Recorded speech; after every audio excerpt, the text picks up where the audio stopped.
ત્રણ લાક્ષણિકતા છે. આનો જન્મ એક સાથે એક જરની અંદર બે વાછડીઓનો થયો હોય, એક સાથે બે વાછડીઓ જન્મી હોય, ટ્વિન્સ. પેલું તમારા ટ્વિન્સ જન્મવાની શક્યતા બહુ ઓછી છે ને, કાંઈ ન કરે ટ્વિન્સ જન્મી હોય. બીજું કે 52 લક્ષણ આવે, બરાબર. એમ આ 52 લક્ષણ પૂર્ણ હોય અને જે ભમરી ને એવું બધું બાલ ભમરી ચોખ્ખું એકદમ. પછી ત્રીજું લક્ષણ કે આનું યુટ્રસ ના આવે, ગર્ભાશય ન આવે, પીરિયડ્સમાં ક્યારેય ન આવે. અને આવો કિસ્સો બહુ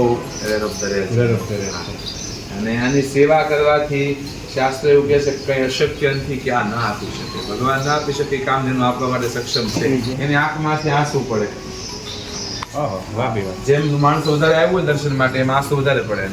2200 ગાયો છે પણ એક પણ એક માહુડું નહીં, આને એક હોય એટલે સુવિધા સારામાં સારી એમને છે. જય ગૌ માતા, જય ગોપાલ. ગૌ માતા એ સનાતન ધર્મનો પાયો છે.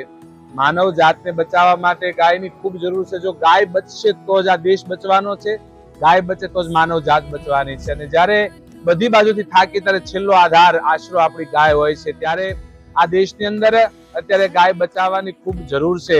આના માટે થઈને ગૌ માતાને રાષ્ટ્રમાતા, રાજ્ય માતા જાહેર કરવામાં આવે, જેથી કરી ગૌ માતાનું સંવર્ધન થાય, સંરક્ષણ થાય અને ગૌ માતાની સેવા થાય. બીજું, સરકાર અત્યારે ગાયોને બચાવવા માટે થઈને રજીસ્ટર થયેલી સંસ્થાઓ ગૌશાળા, પાંજરાપોળોને 30 રૂપિયા સહાય આપી રહી છે. પરંતુ આ 30 રૂપિયા બહુ ઓછા છે ગાયોના નિભાવ માટે થઈને, કારણ કે અત્યારે એક દિવસનો એક ગૌ માતાનો નિભાવ ખર્ચ મિનિમમ 150 રૂપિયા થઈ જતો હોય છે. ત્યારે સરકાર પાસે દરેક સાધુ સંતો, ગૌશાળા સંચાલકો સર્વ વિનંતી કરીએ છીએ કે ગાયને પશુ દીઠ કમસે કમ 100 રૂપિયા આપવામાં આવે, જેથી કરી અમે ગાય બચાવી શકીએ. આજના સમયની અંદર ગાયને રાખવી બહુ મુશ્કેલ છે અને હજારોની સંખ્યામાં જ્યારે ગૌશાળાઓ ગાયોની સેવા કરે છે, ત્યારે સરકારશ્રી એમના હાથ મજબૂત કરે તો જ આ ગાયને બચાવી શકાય. આજ જ્યારે ગૌધન રસ્તા ઉપર આવ્યું છે, એને બચાવવાનો એક જ માત્ર ઉપાય ગૌશાળા છે.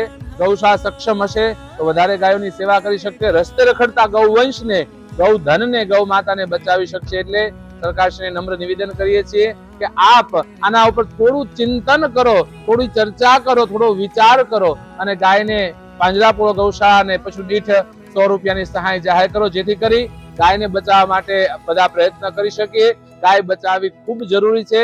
એને રાજ્ય માતા જાહેર કરવામાં આવે અને સબસિડીમાં વધારો કરી 100 રૂપિયા કરવામાં આવે.